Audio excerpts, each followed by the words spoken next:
শালিকার মেয়েকে ভয় দেখিয়ে দীর্ঘদিন ধরে শারীরিক নির্যাতনের কথা জানতে পেরে যান স্ত্রী। স্বামীর এই কুকীর্তির বিরুদ্ধে প্রতিবাদ করায় স্ত্রী তাজমিরা বিবিকে জানে শেষ করে দেয় স্বামী জামশেদ আলী মণ্ডল। দীর্ঘ বিচার প্রক্রিয়া শেষে অবশেষে স্ত্রীকে জানে শেষ করার অপরাধে জামশেদ আলী মণ্ডলকে শনিবার 1 ফেব্রুয়ারি দোষী সাব্যস্ত করল বসিরহাট ফাস্ট ট্র্যাক 3 আদালতের বিচারক। এদিন ধৃতকে আদালতে তোলা হলে বিচারক জামশেদকে যাবজ্জীবন কারাবাসের নির্দেশ দেয়। বসিরহাট আদালতের আইনজীবী গোলাম মোস্তাফা বলেন যে জামশেদের স্ত্রী তাজমিরা বিবির দিদি জামাইবাবু তাদের মেয়েকে রেখে নিখোঁজ হয়ে যান। সেই মেয়েটি বাদুড়িয়ায় সেখানে তার মামার বাড়িতে চলে আসে। সেই থেকেই সে মাসি মেশোর সঙ্গে এই বাড়িতে থাকতে শুরু করে। অভিযোগ, সম্পর্কে মেশো মোহাম্মদ জামশেদ আলী মণ্ডল তাকে ভয় দেখিয়ে দীর্ঘদিন ধরে তার সঙ্গে নোংরামি করেছে, তার উপরে অত্যাচার চালিয়েছে। এই কথা জানতে পেরে প্রতিবাদ করলে গত 2018 সালে 8ই এপ্রিল রাতে স্ত্রী তাজমিরাকে জানে শেষ করে জামশেদ। স্ত্রীকে জানে শেষ ও শালিকার মেয়েকে দীর্ঘদিন ধরে নির্যাতনের অভিযোগে 2018 সালের 10ই এপ্রিল জামশেদকে গ্রেফতার করে পুলিশ। সেই থেকে অভিযুক্ত জামশেদ জেল হেফাজতে ছিল। দীর্ঘ 5 বছর ধরে একসঙ্গে দুটি মামলা চলতে থাকার পর বসিরহাট ফাস্ট ট্র্যাক 3 কোর্টের বিচারক স্ত্রীকে জানে শেষ করার ঘটনায় জামশেদকে যাবজ্জীবন কারাবাসের নির্দেশ দিয়েছে। সরকারি আইনজীবী গোলাম মোস্তাফা কি বলছেন শোনাবো। তাদের মধ্যে হট অল্টারেশনের কারণে সেই রাত্রে তাকে শ্বাসরোধ করে গলায় ফাঁস লাগিয়ে এবং সেই কেসে আর কি 2019 সালে বিচার শুরু হয়। 2019 সালে বিচার শুরু হওয়ার পরে গতকালকে লন্ডন কোর্ট দোষী সাব্যস্ত করেছেন বসিরহাটের FT3 লন্ডন জাজ শ্রী সঞ্জয় নস্কর মহাশয়। তিনি তাকে দোষী সাব্যস্ত করেন সমস্ত সাক্ষ্য প্রমাণ বিবেচনা করে এবং আজকে তার সাজা ঘোষণা হলো। কি হলো সাজা? এই আজকে সাজা ঘোষণা হলো, তাকে যাবজ্জীবন জেল ঘোষণা করলেন এবং সশ্রম কারাদণ্ড, যাবজ্জীবন সশ্রম কারাদণ্ড ঘোষণা করলেন এবং 10,000 টাকা জরিমানা, অনাদায়ে আর 1 বছর জেল। যাবজ্জীবন জেল বলতে কত বছর? লাইফ? আর হ্যাঁ, যাবজ্জীবন বলতে যাবজ্জীবন টিল ডেথ, এটাই আমরা বুঝি। এই যে এর সঙ্গে দুটো কেস হয়েছিল তো একসঙ্গে? হ্যাঁ হ্যাঁ, সেই কেস মানে এই একটা কেসের ফয়সালা আজকে? একটা কেসের ফয়সালা আজকে হলো এবং এখনো পেন্ডিং অবস্থায় আছে, এখনো 3 জন সাক্ষী হতে বাকি আছে।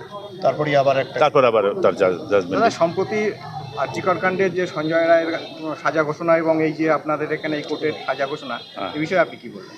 এ বিষয়ে আমার বলার বিষয় হচ্ছে যে মানুষের বিচার ব্যবস্থার উপরে আস্থা ভরসা আছে এবং রাজ্য পুলিশের উপরেও আস্থা ভরসা আছে। তারা সঠিকভাবে তদন্ত করে মানে চার্জশিট দিয়েছেন এবং তাদের ইনভেস্টিগেশন ঠিক সঠিকভাবে করেছেন বলে আজকে এবং স্টেটের পক্ষ থেকে আইনজীবী যারা আমরা আমাদের এই কেসের যিনি বাদীপক্ষের উকিলবাবু ছিলেন আর কি এমডি ইসমাইল মিয়া, তিনিও আমার সঙ্গে সহযোগিতা করেছেন। সকলের সহযোগিতায় আজকে এই সাজা হলো এবং মানুষের কাছে বিচার ব্যবস্থার উপরে প্রশাসনের উপরে একটা আস্থা ফিরে আসে।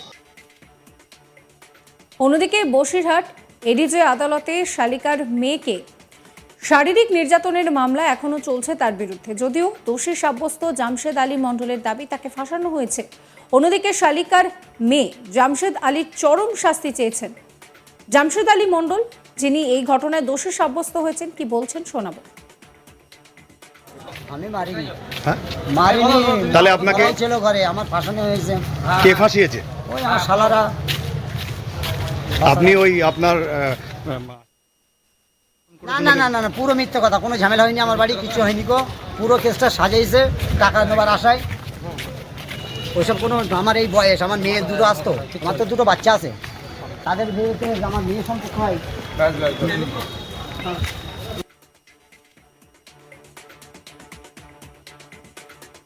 অভিযোগকারিনী কি বলছেন শোনাবো। 4 বছর যখন বয়স তখন মামাদের কাছে থাকতাম।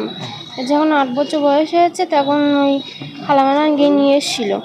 নিয়ে এসে তখন 8 বছর বয়স, তখন আমার সাথে খালামা ভালোই চলতো। আর খালু যে আমার সাথে খারাপ ব্যবহার করতো, অত্যাচার করতো। আগে খালামার সাথে বলে দিয়েছে, আর বললে বলতো যে আচ্ছা, কতদিন ধরে হয়ে যাওয়া হয়েছে? 3 মাস।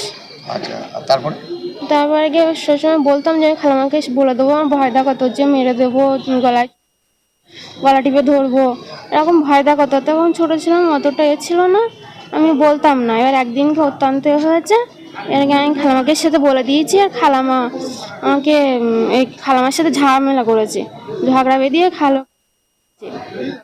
এখন আমার বলছে তোকে খালামাকে কিভাবে মেরেছে? গলাটি মারিয়েছিল, মেরেছিল। তোমার সঙ্গে যেটা হয়েছে সেটা তো বিচারাধীন, তুমি কি চাইছো? আমি সাজা চাইছি। কি সাজা চাইছো? চাইছি আমি। এই যে উনি দোষী সাব্যস্ত হয়েছে থেকে তুমি খুশি? আমি ওইটা খুশি। এই নিয়ে আমার কলিগ তপন মণ্ডলের একটি রিপোর্ট দেখাবো আপনাদের। বাড়িতে থাকা নিকট আত্মীয়ের পরে নির্যাতনের ঘটনা দেখে ফেলেছিলেন স্ত্রী। আর এই স্ত্রীর অপরাধ দেখে ফেলা এবং তারপরে স্বামীর সঙ্গে বচসায় জড়িয়ে পড়া, এই ঘটনার জেরে সেই স্ত্রীকে শ্বাসরোধ করে অভিযোগ ওঠে বাদুড়িয়ার বাগজোলা এলাকার জামশেদ মোল্লা নামে এক যুবকের বিরুদ্ধে। এরপর কিন্তু প্রায় কেটে গিয়েছে পাঁচটি বছর, অর্থাৎ ঘটনাটি ঘটেছিল 2018 সালের 8ই এপ্রিল। এরপর দীর্ঘ তদন্ত প্রক্রিয়া চলে এবং ঘটনাটি ঘটেছিল 8ই এপ্রিল 2018 সালে এবং পরবর্তীকালে পুলিশ তাকে গ্রেপ্তার করে, অর্থাৎ 10ই এপ্রিল পুলিশ তদন্তে নেমে গ্রেপ্তার করে এই জামশেদ মোল্লাকে এবং তারপর থেকেই তদন্ত প্রক্রিয়া চলছিল। গত শুক্রবার বসিরহাট মহকুমা আদালতের ফার্স্ট ট্র্যাক 3rd কোর্টের বিচারক তিনি দোষী সাব্যস্ত করেন এই জামশেদ মোল্লাকে এবং পরবর্তীকালে অর্থাৎ শনিবার দিন সাজা ঘোষণার দিন নির্ধারণ করেন বিচারক। পরবর্তীকালে সাজা ঘোষণা হয় এবং তাকে জানানো হয় যে তার যাবজ্জীবন কারাদণ্ড, পাশাপাশি 10,000 টাকা জরিমানা, অনাদায়ে আরও 1 বছরের জেলের সাজা শোনান বসিরহাট ফার্স্ট ট্র্যাক 3rd কোর্টের বিচারক। এই সাজা শোনার পর জামশেদ মোল্লা কান্নায় ভেঙে পড়েন। তিনি বলতে থাকেন যে তিনি সম্পূর্ণ নির্দোষ, তাকে ফাঁসানো হয়েছে। তবে এই বিষয়টি যিনি সরকারি আইনজীবী আছেন তিনি জানিয়েছেন যে পুলিশের তদন্ত এবং সাক্ষ্য প্রমাণের ভিত্তিতেই কিন্তু বিচারক তিনি রায় দিয়েছেন। তবে তার বিরুদ্ধে কিন্তু 2টি কেস হয়েছিল। একটি হয়েছিল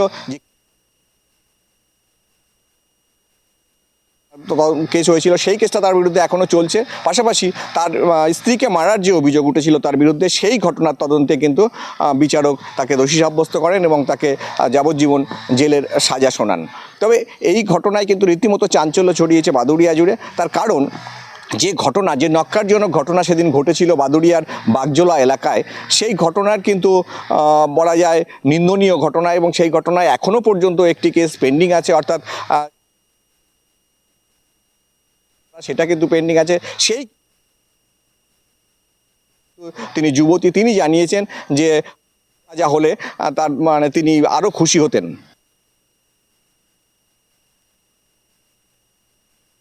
এই ভিডিও সম্পর্কে আপনাদের মতামত জানাবেন, চ্যানেলটিকে লাইক করবেন, শেয়ার করবেন, সাবস্ক্রাইব করবেন এবং আমরা এখন হোয়াটসঅ্যাপেও রয়েছে, তাই ফলো করতে ভুলবেন না আজ তাক বাংলার হোয়াটসঅ্যাপ চ্যানেলে।